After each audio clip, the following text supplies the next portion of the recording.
Olá, caro aluno, cara aluna. Nesse vídeo você vai aprender como fazer a metodologia do TCC. Vou dar algumas dicas gerais que vai te ajudar, tá? Sou o professor Ayrton, trabalho no ensino superior há algum tempo e estou aqui para compartilhar um pouquinho que eu sei sobre o TCC. Então vamos lá. O que é a metodologia? A metodologia está relacionada ao como você vai fazer, ou já fez, né, se for no caso do TCC2, o seu trabalho de pesquisa. Então, nessa etapa, nessa sessão, vai ter que estar descrito todas as decisões de projeto que você fez com justificativos. Então, por exemplo, eu fiz um estudo que eu fui a campo, colher os dados e eu colhi os dados da seguinte maneira, né? Primeiro, eu perguntei para a pessoa o nome, idade, questão se faz exercício ou não, e aí eu fui anotando no papel, depois passei para uma planilha. Esse é o como, é o passo a passo. Então, essa é a ideia principal da metodologia. Você tem que colocar o máximo de detalhe possível. Muitas vezes eu pego TCCs que o pessoal coloca 2 parágrafozinhos, só dizendo, olha, a pesquisa ela vai ser do tipo bibliográfica, vou pegar alguns artigos aí da base tal e vou condensar no meu TCC. E é terrível isso. Você tem que bater cabeça, se esforçar. Não é fácil escrever metodologia, porque dar detalhes daquilo que você não domina é maçante, né? Não é fácil gerar uma informação assim. Mas como eu costumo dizer, você fez o trabalho, você sabe descrever ele, tá? Tem no TCC 1 e 2, sim, a diferença é que é o nível de detalhes, né? No TCC 1 você planeja, no TCC 2 você executa, mas no TCC 1 você tem que se esforçar para já dizer, eu vou fazer assim, eu vou colher os dados assim, eu vou registrar dessa forma, depois eu vou escrever, depois eu vou condensar os dados dessa forma, e o tipo de pesquisa é esse, entendeu?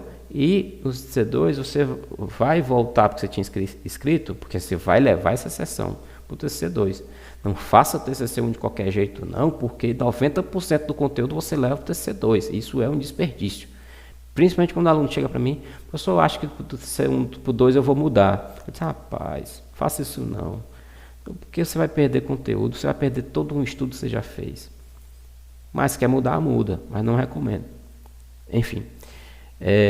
Aí quando você chega no TCC2, pegou a metodologia do TCC1, tá lá, isso eu fiz, isso eu planejei, não fiz, isso eu fiz, mas fiz de uma forma diferente. Aí você vai fazer um update disso e pronto. Você finalizou a sessão de metodologia do TCC2.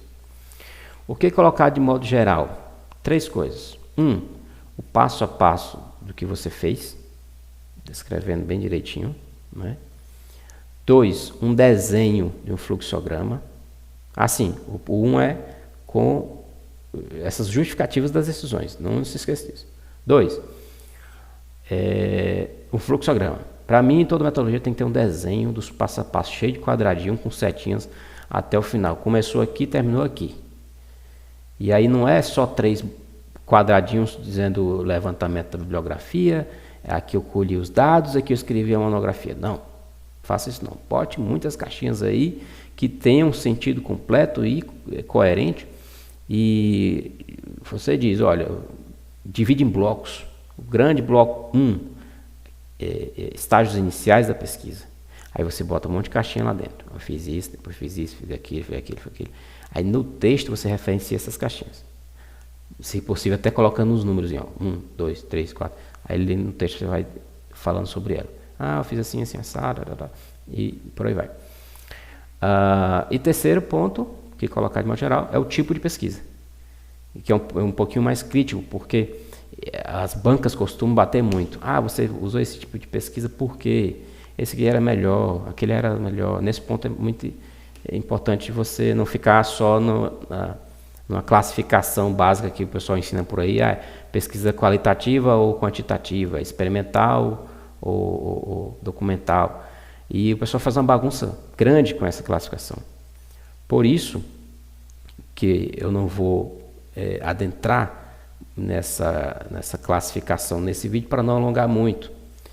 E o que eu vou lhe dizer, a classificação ela tem que ser por várias perspectivas que eu resumo nesse quadro aqui. A classificação deve ser quanto à finalidade, quanto à natureza, quanto à forma de abordagem, quanto aos objetivos, quanto aos procedimentos técnicos, quanto ao desenvolvimento no tempo. E aí cada uma delas tem essas subclassificações aí. E perceba que você, com essas 7 classificações que você deve fazer na sua pesquisa, você tem pano para manga para escrever. Eu fiz uma pesquisa do tipo experimental, que a natureza foi do tipo experimental, e eu fiz por isso, isso e isso, e é experimental porque ela tem essa característica. Veja que isso te ajuda a ter mais conteúdo para escrever metodologia. E não corre o risco de você chegar para o orientador com um parágrafo só na sessão. Tá? Então, como eu falei, não vou explicar isso aqui, cada um desses, porque eu recomendo fortemente você ver a fundo a explicação que eu dou nesse livro gratuito aqui dos Guia dos Primeiros Passos. Está lá no último capítulo desse e-book, você encontra os detalhes sobre cada uma dessas classificações, tá? Baixa lá, grátis, você vai adorar. É isso, gostou? Like, inscreva-se, nos vemos no próximo vídeo, um abraço.